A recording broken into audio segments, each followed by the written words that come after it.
Bonjour et bienvenue dans Parlons ServiceNow, le podcast où on explore comment la plateforme aide les organisations à mieux fonctionner, à innover et à se transformer de façon durable. Aujourd'hui, on va s'attaquer à un sujet passionnant, l'environnement. Beaucoup d'entreprises ont défini des objectifs qui sont ambitieux et ont quelquefois du mal à les atteindre, qui sont quelquefois aussi liés à des notions de société et de gouvernance, et la mise en œuvre, ça reste un très grand défi. Pour en parler, j'ai le plaisir d'accueillir Mathieu de chez Aguaro, qui donc aide les organisations à piloter la réduction de leurs coûts environnementaux, tout en renforçant aussi leur robustesse. Bonjour Mathieu et bienvenue. Oui, bonjour Mehdi, merci de m'avoir invité. En quelques mots, Mathieu, est-ce que tu pourrais expliquer à nos auditeurs, qui êtes-vous et qu'est-ce que vous faites? Mathieu, moi je suis le CEO et cofondateur d'Aguaro. Et donc Aguaro, pour faire simple, on est un éditeur logiciel de solutions dédiées à l'environnement et on a une version qui est entièrement construite sur la plateforme ServiceNow et c'est certainement la raison pour laquelle tu m'as invité aujourd'hui. Donc, est-ce que tu pourrais nous expliquer en quelques mots, qu'est-ce que tu fais avec Aguaro et donc avec les différentes personnes avec qui tu travailles aussi? Alors effectivement, Aguaro, c'est une vingtaine de personnes aujourd'hui. Pour une partie des personnes qui viennent du monde de ServiceNow d'ailleurs, des anciens experts qui ont travaillé sur cette technologie depuis des années maintenant, hein, dont certains ont travaillé dès 2013, 2011 même, je crois, pour certains. Et puis, ça réunit aussi un monde de l'environnement avec notamment mon associé qui a travaillé pendant 10 ans à l'ADEME et qui a cofondé iCare, qui est un des cabinets reconnus, dans le secteur de l'environnement. Et donc notre application, pour répondre à ta question, elle a vraiment pour vocation à, permettre aux grandes organisations principalement, alors quand je dis grandes organisations, ça peut être aussi des organisations un peu plus modestes, ça peut être des métropoles, donc ça va couvrir tous les secteurs, mais ça leur permet de piloter, ces coûts environnementaux, d'inscrire ces enjeux au cœur du fonctionnement de leur DSI pour, mettre sous contrôle des coûts qui, en tout cas dans le numérique, augmentent particulièrement. Alors je sais pas si tu le sais, mais par exemple, le poste d'émission, carbone qui aujourd'hui, connaît la plus forte croissance, c'est le numérique, et de loin. Parfois, dans une industrie, qui invisibilise ces impacts, on parle souvent de dématérialisation, de virtualisation, et bien, il faut comprendre que c'est déjà, plus, si on parle de gaz à effet de serre, que l'aviation civile et beaucoup d'études, présentent, des projections, où dans quelques années, ce sera supérieur au trafic routier. Donc on est effectivement sur une industrie polluante et il s'agit de faire notre part et de mettre ces coûts environnementaux sous contrôle. Ok, je comprends. Donc, on a vraiment une démarche où d'abord, on va s'outiller soi-même et après, comme ça, on pourra mieux aider les autres à atteindre leurs objectifs. C'est bien ça l'idée? Exactement, exactement et parce que parce qu'effectivement, on est d'autant plus apte, hein, si on comprend bien la problématique, si on l'a fait pour soi-même et c'est vraiment l'enjeu. Et c'est marrant en fait comme, on a vu, ça sur un client où, la RSE et le monde de la tech justement a dû travailler ensemble. Donc c'est dans le cas de Helpline, c'est un groupe de 4 000 personnes, infogéreurs et qui est présent dans 9 pays. Ils utilisent Aguaro pour, le pilotage de leur stratégie climat, mais aussi pour, proposer des offres à leurs clients avec une vue en euros, mais aussi, en carbone et demain, dans d'autres impacts. Et c'est intéressant parce qu'en fait, on a le directeur de l'innovation, les personnes en fait du métier et quand ils ont compris les enjeux de data auxquels la RSE était confrontée, ils étaient, stupéfaits, vraiment stupéfaits à faire pâlir en fait les meilleurs, chief data officers. Et c'est ça en fait qui est intéressant. C'est-à-dire que la RSE est parfois une petite et souvent d'ailleurs, une petite équipe, qui doit faire face à des enjeux, importants puisque, c'est de faire ce qu'on appelle un bilan carbone, c'est d'aller chercher, des informations, qui sont très transverses, dans toute l'organisation. Évidemment l'objectif c'est d'automatiser tout ça, d'avoir un maximum de détails, hein. On dit souvent, que on ne peut pas, on ne peut pas piloter ce qu'on ne mesure pas, ici, moi, j'ajouterais avec du détail. Je fais aussi le parallèle avec une réduction des coûts. Imaginons que vous n'aviez au que tu n'as, toi, Mehdi, aucune, espèce d'idée, des coûts environnementaux qui t'entourent. Donc tu connais très bien, en fait, le prix des choses, mais très peu, en fait, les coûts environnementaux. Et donc là, c'est de les révéler, et d'avoir du détail pour identifier justement les leviers d'action. Puisque si on te dit, tout simplement: «Bah, OK, tout ce que tu as chez toi, c'est 10 000 tonnes de CO2». Bon, bah, très bien, mais tu vas pas savoir, par où commencer. Et ben, c'est exactement ça. Là, l'objectif, ça va être, d'avoir du détail. Et pour avoir du détail, bah, il faut avoir beaucoup de données, il faut pouvoir les automatiser parce que c'est pas que quelque chose qu'on fait une fois.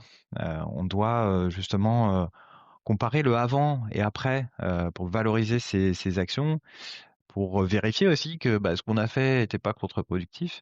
Et donc c'est vraiment une démarche qui s'inscrit dans la durée. Et donc d'où l'intérêt, hein, d'avoir, bah, ce système de mesure, très régulier. Mais du coup, les entreprises, donc, elles vont chercher à faire ça. Mais qu'est-ce qui va les motiver? Parce que nous, en tant que personne, ou moi, en tant que personne, ben, mon impact carbone, il m'importe. Mais, une entreprise, elle est pilotée par d'autres intérêts, en général les intérêts financiers, hein. Le but des entreprises, c'est d'être rentable. Alors on dit: «There is no business on a dead planet». Et donc c'est ça. C'est-à-dire qu'en fait, les entreprises comprennent de plus en plus que ça condamne leur business. Après, c'est toute une question un peu de temporalité, à quelle échelle on regarde. Mais néanmoins, tu as raison, en fait, pourquoi elles le feraient maintenant? Bah, alors évidemment, il peut y avoir, de plus en plus, de contraintes réglementaires. Cela s'accentue, peut-être pas en rythme où, il faudrait au regard de l'urgence, climatique, mais aussi, plus largement, puisque si on enlève le climat, on est vraiment dans une crise environnementale totale. Hem Et tout ça peut être, particulièrement angoissant. Et moi je trouve que déjà, en fait, de se dire, ben, j'ai, des employés, qui, vivent potentiellement, conscientisés ou non cette éco-anxiété. Et donc évidemment tout le monde a envie de faire quelque chose.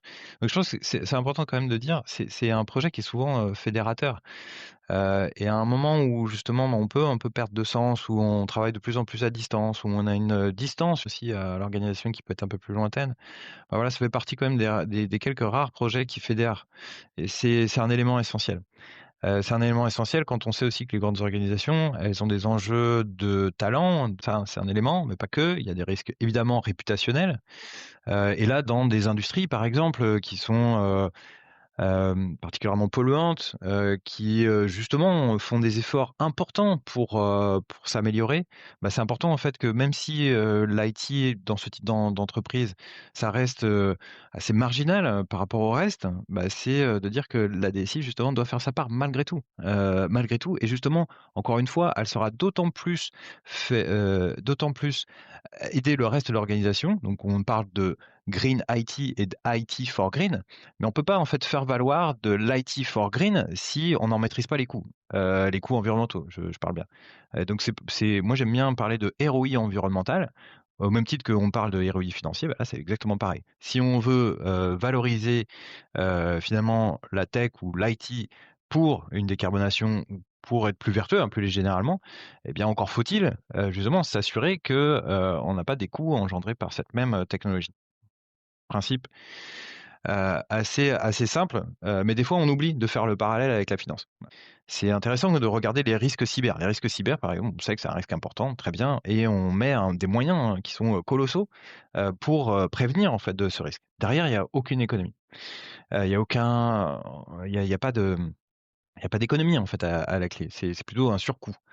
Et ben là, en fait, c'est intéressant de regarder, justement cette démarche, parce que quand les entreprises se mettent dans une telle démarche, non seulement elles sont en train de limiter des risques, on en a parlé de quelques-uns, de réputationnels, réglementaires, autour de ces talents, j'aurais pu en donner d'autres.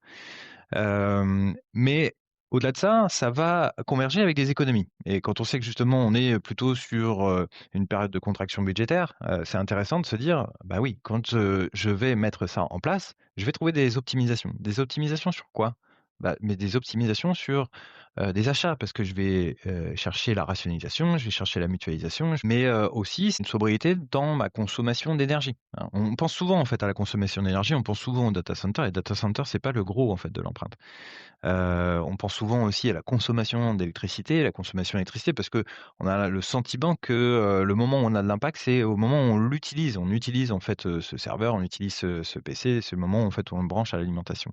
Mais non, en fait, les coûts environnementaux, hein, ils sont bien sur toute finalement le cycle de vie, des matériels, et pas que, hein. Ce que j'aime bien rappeler aussi, c'est que, pense souvent en fait au matériel, mais le numérique, quand on parle de la tech, quand on parle d'une DSI, bah, c'est tout un tas d'activités qui sont reliées entre elles. Donc typiquement, je te donne, ça quand, imaginons qu'on augmente la durée de vie de son parc. Très bien, mais potentiellement, c'est un peu plus de réparation et un peu plus de transport pour justement, en fait, aller chercher le matériel, venir le réparer, et cetera, et cetera. Donc en fait, c'est important, ça c'est un des principes qui est là aussi le même qu'en finance. C'est-à-dire qu'on ne peut pas être aveugle d'une partie de ses dépenses. Et donc, il est important en fait d'avoir une vue globale. Et même avec quand on a des approximations, de sorte à effectivement venir maîtriser, on va dire, cette réduction. Et justement d'ailleurs cette prise de conscience, est-ce que c'est quelque chose, qui est par exemple très français ou très européen? Ou est-ce qu'on voit un peu ça à l'international? Et je pense notamment par exemple, bah, à des pays comme les États-Unis où, il y a quand même leur président qui a dit que le réchauffement climatique, c'était juste le plus gros Ouais. scam qu'avait connu l'humanité. Je dirais que c'est assez disparate finalement, même dans les organisations françaises. Ça va être aussi évidemment assez disparate entre différents pays. Je pense qu'en fait en France, on n'est pas les derniers, loin de là. On a, j'ai l'impression, un peu d'avance sur ces sujets pour avoir sondé quelques marchés en Allemagne ou UK ou ailleurs. Pour autant, tout ça s'amplifie et c'est très bien. Il y a des forces contraires. Maintenant, je dirais que les lois physiques sont les mêmes pour tous, y compris pour Trump. Et c'est toujours intéressant en fait de se dire que les, l'accord de Paris, hein, ou même en fait le GIEC. Le GIEC, c'est une communauté d'experts qui entre pairs et avec des experts qui sont dans tout pays confondu, ils sont arrivés à un des plus grands consensus scientifiques qui sont effectivement sur le réchauffement climatique et qu'il est lié aux activités humaines. C'est aussi la force de la méthode scientifique, hein, qui finalement qui fait que on peut avoir, et c'est ce qui nous permet en tout cas aujourd'hui à date, hein, c'est ce qui nous permet le mieux d'avoir une compréhension de ce qui va advenir. Et donc, oui, il est nécessaire de faire quelque chose. On parle du réchauffement climatique beaucoup, on parle moins des autres crises environnementales, hein, que sont les microplastiques, par exemple, hein, qui nous envahissent absolument partout. Évidemment aussi de la pollution des eaux, et cetera, et cetera. Donc tu vois, là spontanément, je te donne quelques adhérences avec des modules en fait de ServiceNow, que sont FSM, que sont SPM, que sont évidemment bah, le module ITSM, et cetera. Et justement, tu parles de ServiceNow, mais pourquoi avoir choisi ServiceNow comme outil, bah, pour mettre en action, votre volonté, d'essayer, ben, d'améliorer les choses et justement, comme tu l'as très bien dit, de pas rester dans cette espèce de défaitisme où juste: «Ah bon, bah, c'est fichu, on bouge pas, on regarde et on bouge pas et on regarde tout cramer». Si on va avoir le maximum d'impact, il faut toucher les grandes organisations. Et les grandes organisations, en fait, elles ont choisi en masse ServiceNow.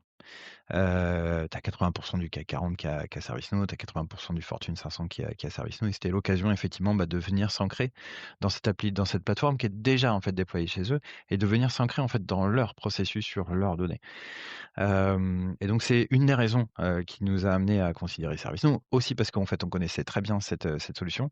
Et puis, l'autre point qui me semble tout aussi essentiel, c'est quand on a démarré dans ce milieu-là, en fait, on s'est aperçu qu'il y avait, on était encore beaucoup bloqué dans une logique de reporting. C'est-à-dire, en fait, la RSE, et malgré, en fait, toute son intention, elle passait, en fait, 80% de son temps à collecter de la donnée, à produire du report des rapports, pour l'externe ou pour l'interne, mais qui finalement, étaient, peu, ou en tout cas avec peu de moyens d'action, peu actionnables parce que justement pas assez détaillés. Et en fait, nous, on avait en tête, ce ServiceNow qui est la plateforme des workflows, qui est une plateforme de transformation. Je sais pas si tu te souviens, de briser les silos, d'aller travailler, justement cette transformation, et c'est ce qui nous a effectivement incité à choisir, ServiceNow, parce que c'est déjà en fait un outil de transformation puissant. Et autre intérêt aussi, c'est que ça a d'abord été utilisé pour l'IT, mais c'est, aujourd'hui de plus en plus utilisé pour d'autres processus, d'entreprise qui sont extrêmement transverses, extrêmement transverses. Certains, tu vois, du monde en fait de l'environnement ou de ce qu'on appelle de l'ESG parlent de data platform. Moi, je suis intimement persuadé que c'est pas ça l'enjeu. Évidemment, en fait, qu'il y a des enjeux de data au début, bien sûr. Mais l'enjeu, en fait, il est surtout, en fait, de venir apporter, enfin, en tout cas, ajouter cette dimension environnement dans mes décisions et le plus tôt possible, dans, justement, les offres, que je peux faire, dans, mes demandes d'intervention, dans, mes projets, dans, ma commande, en fait, quand je fais des demandes, en fait, à l'IT, comment, en fait, j'influence, aussi, l'utilisateur pour qu'il ait conscience peut-être des coûts, et puis, à ceux qui délivrent le service, comment on les aide justement à le délivrer, de manière, un peu plus vertueuse.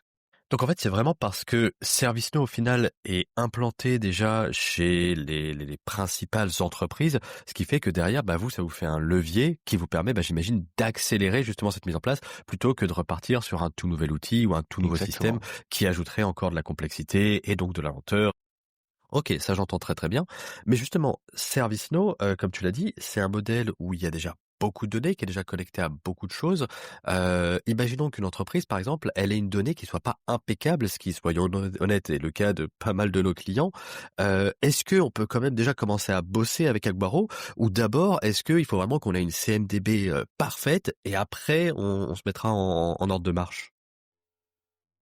Alors, on est pas mal d'entre nous à avoir travaillé, pendant longtemps sur ces sujets-là et donc on savait que si on attendait en fait une CMDB où il y a tout, où, la donnée est parfaite, on aurait pu attendre longtemps. Donc non, en fait, tout a vraiment été pensé pour qu'on puisse démarrer tout de suite avec les données qu'on avait, avec la maturité qu'on avait, et même si on n'a pas implémenté la CMDB, puisqu'on a des clients qui n'ont pas ServiceNow aussi, hein, mais pour les clients qui ont ServiceNow, même s'ils n'ont pas la CMDB, tant pis, il faut pouvoir faire. Et pouvoir compléter. Donc on a cette plateforme qui est déjà déployée, mais sur lequel il y a rien du tout, imaginons, c'est pas grave. Déjà en fait d'avoir cette plateforme qui a été validée par la sécurité, où on va trouver en fait des données, de l'organisation en fait le plus souvent sur, les employés, toute l'organisation, hein, les BU, voilà comment c'est structuré. Donc ça va être extrêmement intéressant pour les axes d'analyse. Mais pour autant, il faut pouvoir compléter. Donc là, l'idée, c'est d'exploiter toutes les données qui sont déjà présentes, d'automatiser tout ce qu'on peut, et puis pouvoir débrayer et soit aller chercher de la donnée qui est ailleurs. Donc il y a déjà toutes les fonctionnalités d'interopérabilité, hein, qui existent et qui sont particulièrement puissantes de ServiceNow, mais on a aussi nos propres connecteurs. Pour que ce soit vraiment, plug and play et pouvoir, par exemple, aller chercher de la consommation d'électricité réelle, qui peut provenir d'un NetSync, d'outils partenaires comme, EasyVirt, par exemple. Donc c'est des ou d'un tu vois, d'un Decim. L'idée c'est voilà, c'est d'utiliser ces données, où elles sont, et avec, le maximum de granularité, et ce, le plus rapidement possible. On a aussi toute une mécanique parce que malheureusement, la donnée n'existe pas toujours et il faut pouvoir aller la collecter ailleurs, et pouvoir même orchestrer en fait cette collecte, de données auprès des différentes parties prenantes. Donc on a, ce collecteur, cet orchestrateur de tâches de collecte auprès de l'ensemble des parties prenantes pour gérer les workflows, pour, faire les demandes, avoir le workflow d'approbation, de gérer les pièces jointes et cetera. Des pièces jointes qui peuvent être des factures, tu vois? Ce genre de choses, c'est des preuves, et qui vont être importantes, hein, en cas d'audit d'ailleurs. Je t'avais pas dit, mais et puis on a même en fait, ce système où on va, gérer les enquêtes, parce que c'est des fois, il nous faut un peu plus d'informations. C'est pas juste une personne qui va pouvoir nous donner l'information, mais elle est liée à l'ensemble des employés. Je te donne juste un exemple, c'est les déplacements domicile-travail. Les déplacements domicile-travail, voilà, on peut faire des études statistiques pour dire, voilà, sur telle région, je sais à peu près, quelle est la part modale, hein, qui, vient en voiture, en vélo et cetera. Mais là, l'intérêt, c'est de pouvoir, proposer ça, en fait, aux employés. Et d'ailleurs, on a fait quelque chose parce que ça, souvent, en fait, de répondre à un questionnaire, si on n'a pas le retour, bon, on a du mal à avoir toutes les réponses. Alors d'ailleurs, c'est pour ça qu'on a des possibilités d'extrapolation, hein, donc des mécanismes, voilà, pour même si on n'a pas eu l'intégralité des réponses, pouvoir quand même, faire avec. Donc ça, c'est directement intégré à tout ce qu'on appelle, en fait, ce moteur, de collecte. Mais ce que je disais, pardon, c'est, pour ces employés qui répondent aux enquêtes, c'est intéressant, justement qu'ils en comprennent les effets, ou même de les amener à répondre à l'enquête parce que justement, on leur dit: «Voilà comment on se répartit ton empreinte». Bah, voilà, on sait quels sont les assets qui se sont affectés, on sait dans quelle durée tu es, on sait potentiellement, bah, voilà, quel véhicule tu as ou autre, peut-être les déplacements que tu vas faire et donc on est capable de te donner, en fait, ta répartition d'empreintes. Non pas pour déporter la responsabilité sur toi, bien au contraire.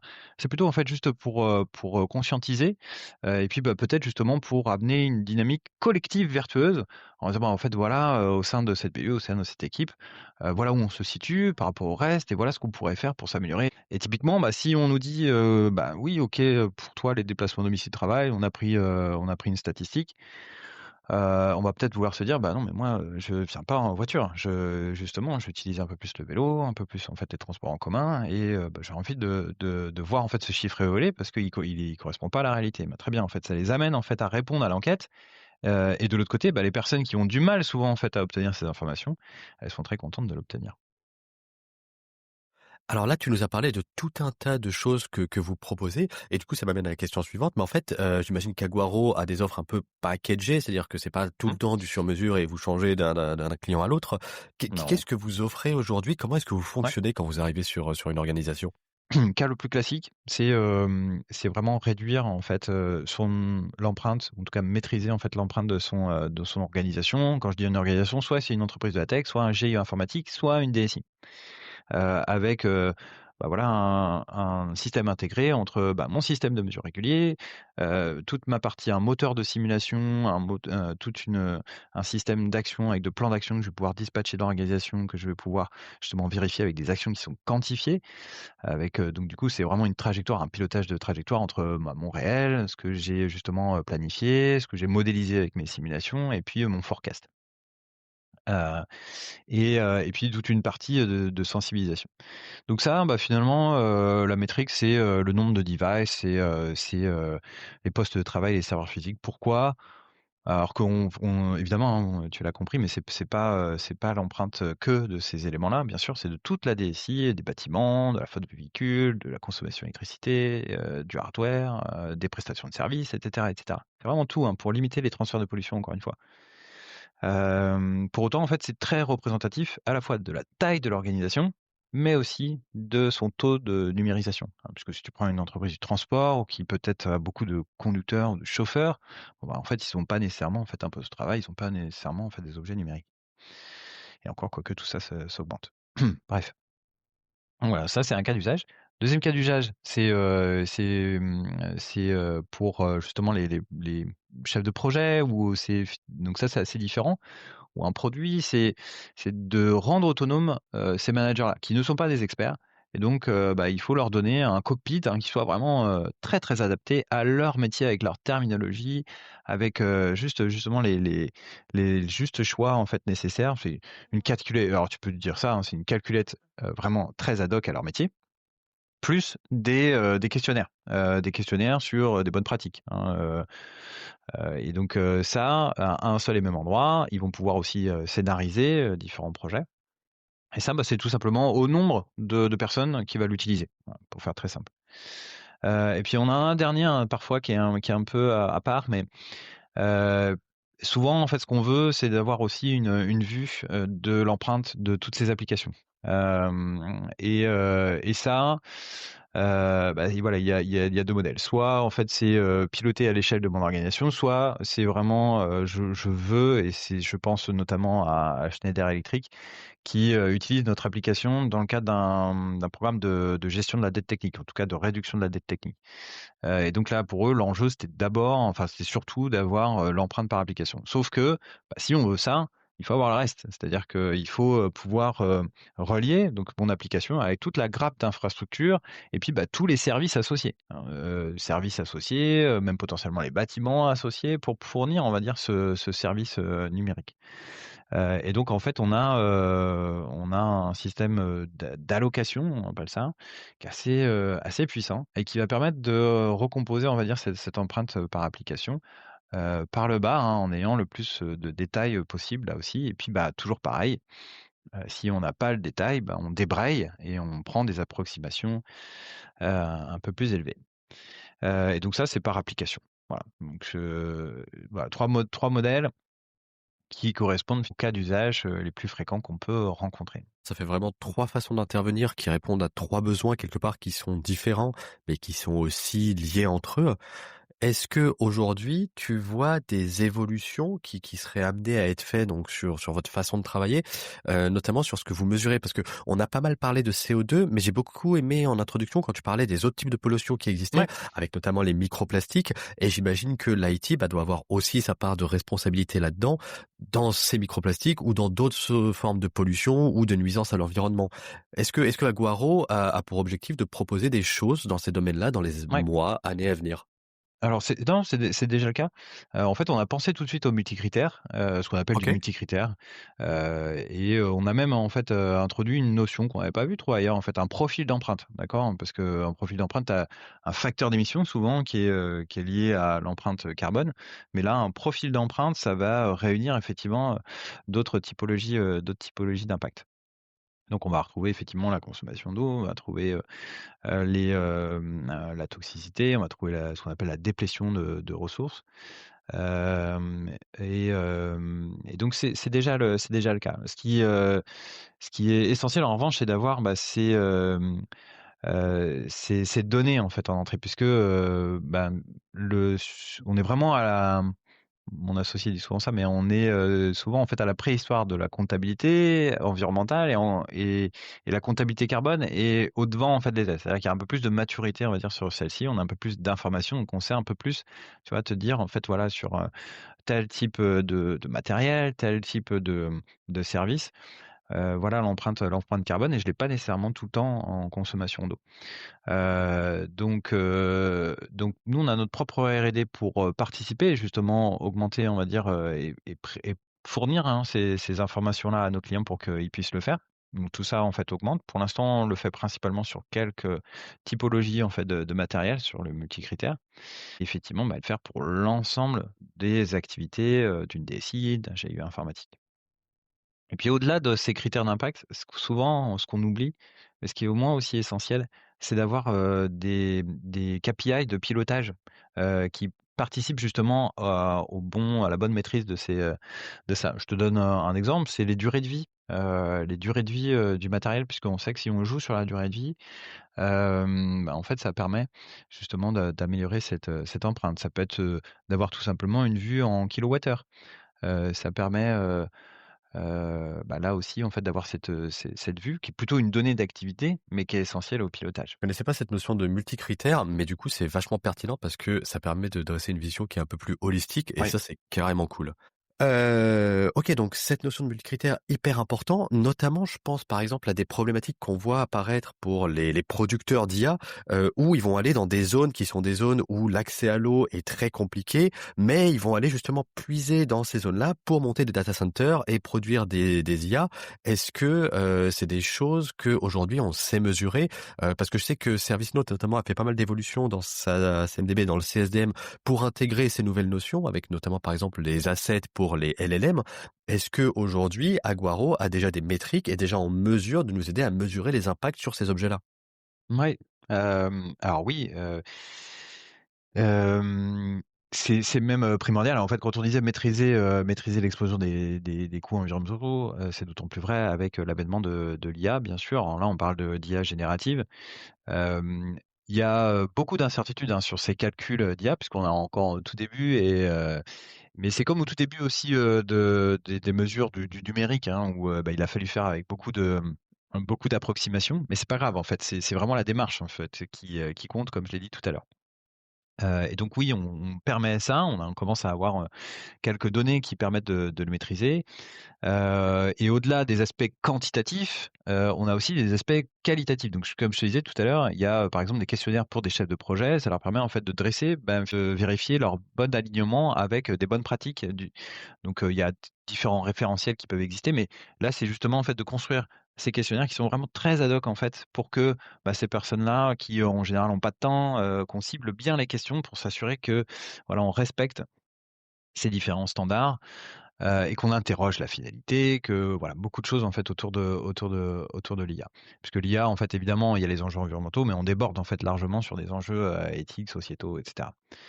Donc la réponse est oui, plus que oui et là aussi, c'est pas parce que encore une fois, on a tout n'est pas parfait qu'il faut attendre. Au contraire, il faut se mettre tout de suite, en fait, dans une dynamique de maîtrise, de ces éléments-là et quelque chose que je voulais dire également, mais c'est justement parce que, parfois, ces chiffres qui vont être présentés, ils sont faits par une petite équipe, qui sont, des experts le plus souvent, et ces données, elles sont avec des approximations. Mais c'est justement parce qu'on commence à communiquer sur ces chiffres-là avec, quand bien même il y a un peu d'approximation, qu'on va, échanger avec des opérationnels qui, eux, vont nous dire: «Ah bah oui, mais là, tu as pris quoi comme hypothèse?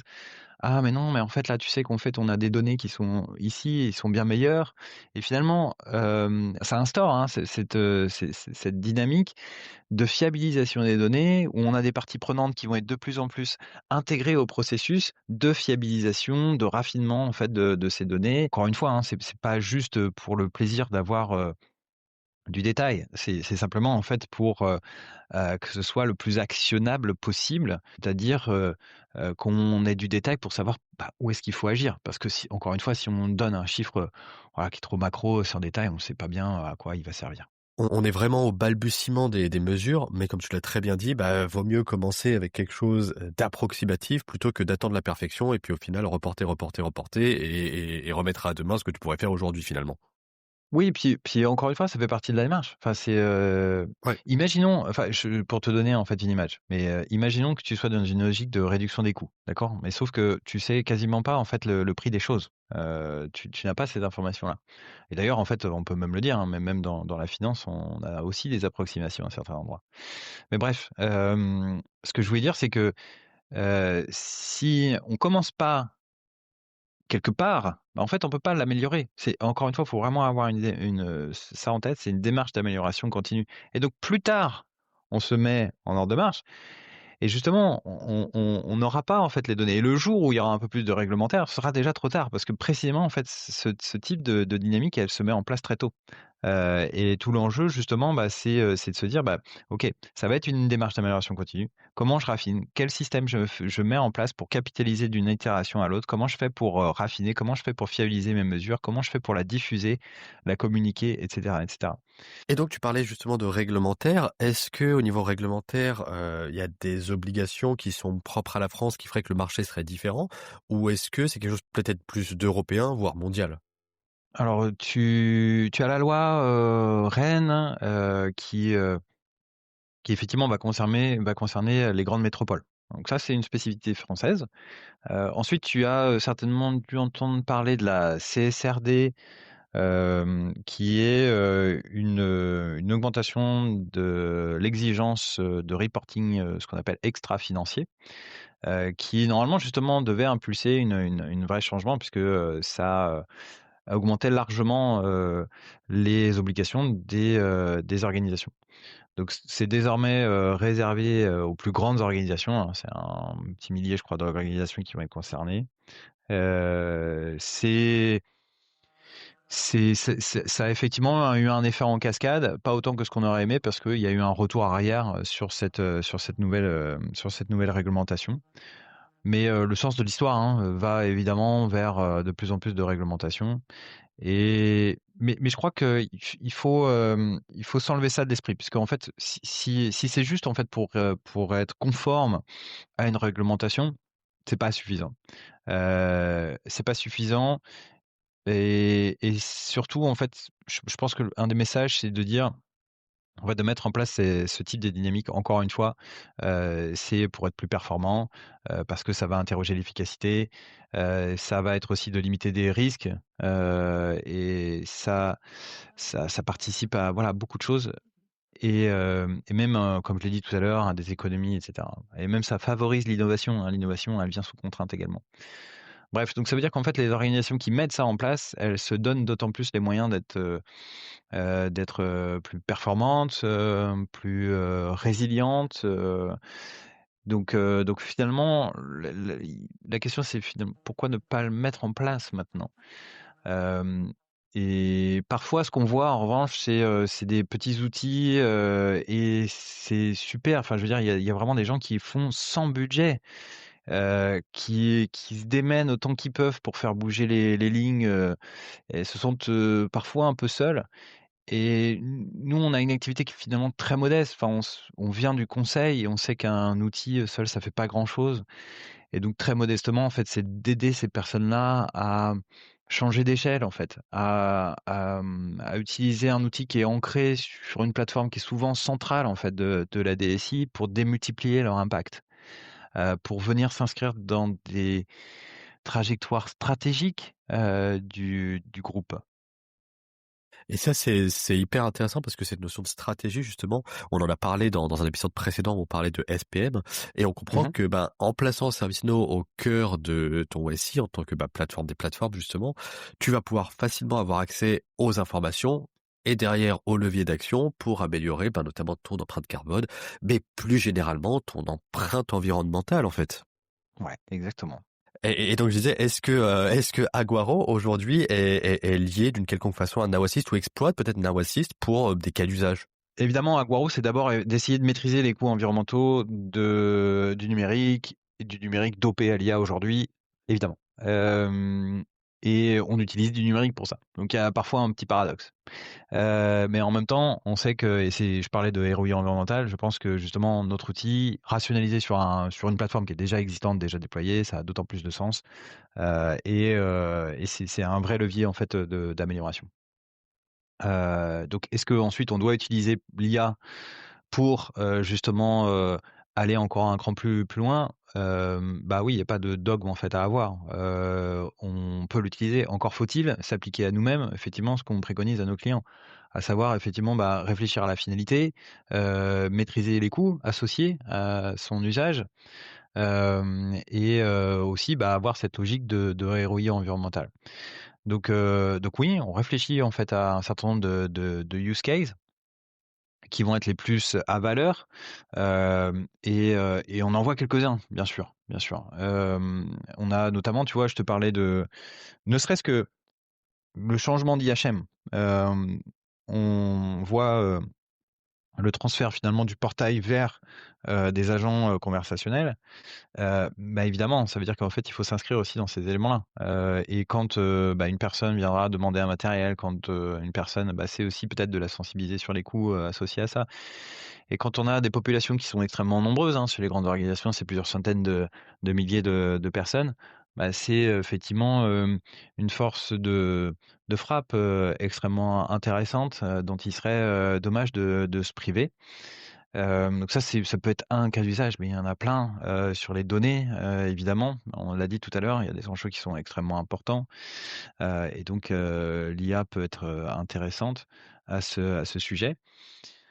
Hem, on a évidemment sur les recommandations, des recommandations qui doivent être le plus ad hoc possible, qui doit, intégrer tout un tas de paramètres. Donc nous, on a déjà un moteur de recommandation, qui n'intègre pas d'IA, mais qui, voilà, c'est une logique d'algorithmes complexes, qui paramétrable aussi. Et donc effectivement, on pourra aller un cran plus loin, sur ces recommandations.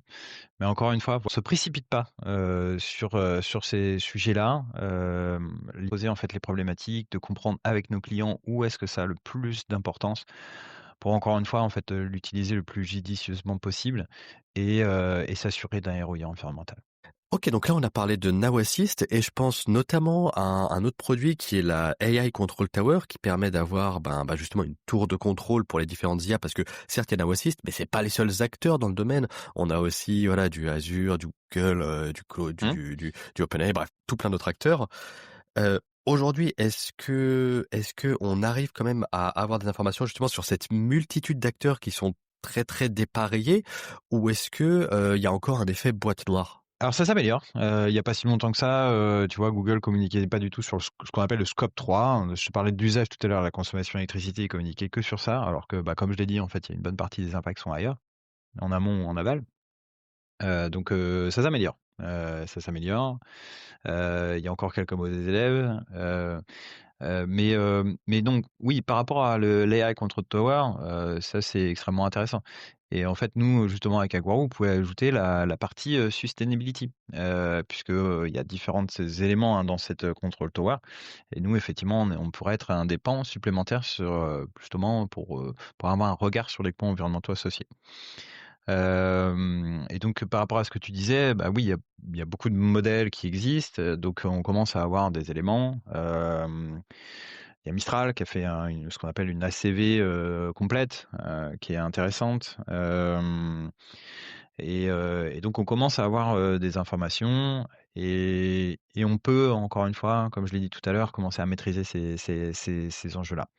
Quand bien même, bah, voilà, il y a des défauts méthodologiques, donc c'est justement important, d'avoir un outil qui permette, bah, d'avoir une auditabilité complète, de savoir comment ça a été calculé, quelles hypothèses ont été prises et cetera et c'est la vie en fait, de ce type d'exercice, mais c'est de pouvoir recalculer. Alors ce qu'on appelle en fait un rebaselining, si à un moment donné, tu vois, tu as un facteur d'émission qui typiquement était, très faussé parce qu'on n'avait pas d'informations ou, ça a été largement revu à la baisse et cetera, bah, on peut refaire en fait les calculs de tous les exercices, précédents, de manière automatisée et ça on gagne un temps fou, et c'est extrêmement important encore une fois pour piloter la trajectoire. Hem, Le temps tourne et je pense qu'il va être temps d'écourter un petit peu. Le sujet est hyper intéressant et il y a énormément de choses à dire.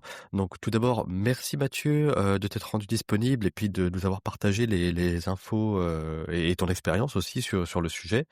À nos auditeurs, si vous voulez en savoir plus sur ce sujet, n'hésitez pas, on peut refaire un autre épisode où on ira plus loin dans les détails. Donc sentez-vous libre en commentaire ou par message, voilà, de me transmettre vos avis. Donc merci encore Mathieu Bah, non, merci à pour toi ta Mehdi, présence. j'étais ravi de ton invitation et voilà, avec grand plaisir si tu souhaites m'inviter une prochaine fois. Et bah super. Passe une bonne journée et bonne journée aussi aux auditeurs. À très bientôt. À bientôt.